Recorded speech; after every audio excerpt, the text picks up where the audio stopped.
My director may, I shouldn't be talking about real life scenarios here, but okay, so we'll move on from that. Hey YouTube, it's Dawn again, and welcome back to my channel. So today's video, as you can see, is all about working in tech. I've had this question posed to me before. I get it quite often. What is it like to work in tech? How did you get started? So I thought I'd make a video on the first part of that, which is what is it like working in tech. I know a lot of you guys just graduated high school, and so you're thinking about, your future. What should you study in university? And also some of you have just finished university and are thinking about that next stage in your life in a career path. And with all that's going on, let's be honest, you want to keep your options open and you want to have a stable and secure future. I'm going to talk about not only what it's like to work in tech, but specifically as a woman, and even more specifically as a Black woman. Just to give you some context, I work in sales, so tech sales.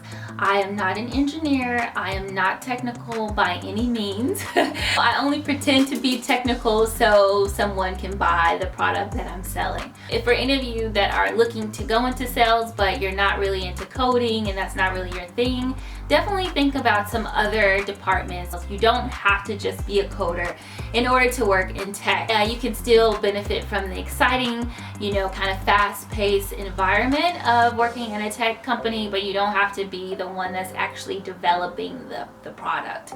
So keep that in mind. I've been working in tech sales for about 7 years, since 2013.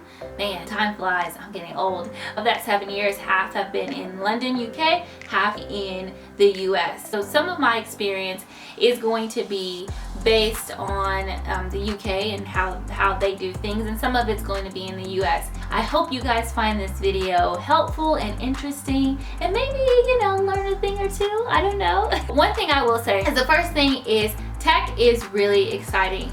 I mean, that's kind of the only industry that I've ever really worked in as a full-fledged career as an adult. I had little odd jobs when I was in my 20s, but I was, on some other stuff. I had just came out of grad school and I was looking for a career in a tech startup, and that's when I landed my first sales job. So my experience as a working professional has always been in technology, and I absolutely love it. I love the fast-paced nature. It's very competitive. It's very challenging. You're typically surrounded by really smart, driven people who also push you. And then I think tech is one of those industries that they try to think outside the box because it is so competitive, especially when you look at it from an employee retention and recruitment standpoint. A lot of that comes down to some of the perks. I'm sure you guys have all heard of some of the things that goes down in a tech company, and they're all true. I've witnessed this firsthand with some of the companies that I work with, from catered food to beer and wine, always stocked in the fridge. You could have it anytime after 4 o'clock, any weekday. One of the companies, they had food delivered every Monday and Wednesday, I think it was, which was awesome. So it would be fruit, vegetables. The food thing, you will be fed if you work with one of those tech companies that are really into making sure bellies are full.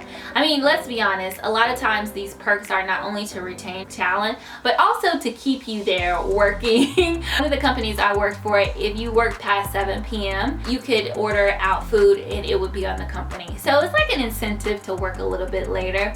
They also have flexible work time. So I work for a company that you could come in between 8 and 10 a.m. and then you could leave. I mentioned this in my other video. You could leave between 4 and 6. Flexibility is really nice. Another thing that tech companies were really known for prior to this situation was the ability to work remote.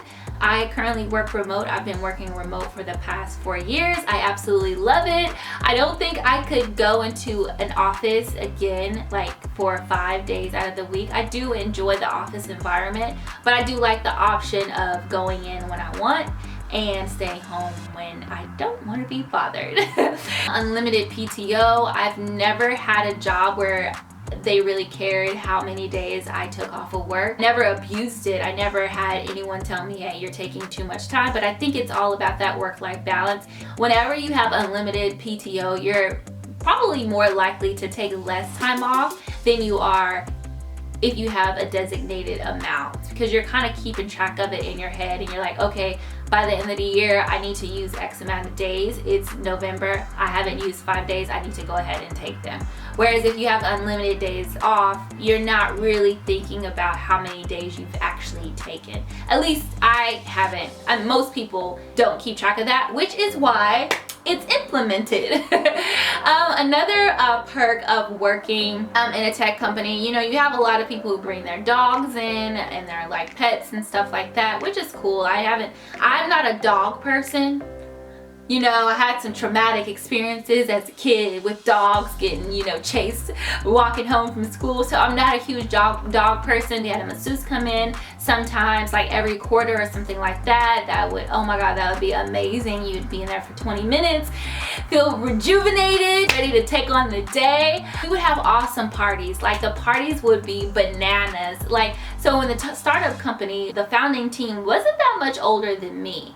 And when I tell you, we partied, like they had a lot of money coming in because they had like series A, B, C, D, Z funding, but they also had a lot of money going out. Like you work hard, you play hard, you know. And if I ever start a company, if I ever have a business, I would definitely take on some of those ideas and practices and implement them in my company for my employees. So that brings me to the next thing, which is the office working environment. One of the things about working for a tech company, because it is, like I said, very competitive, high growth, you know, always pushing the envelope, you work hard. They will get what they need out of you, which is why they have a kitchen fully stacked of food, because you need that fuel to keep going and keep working.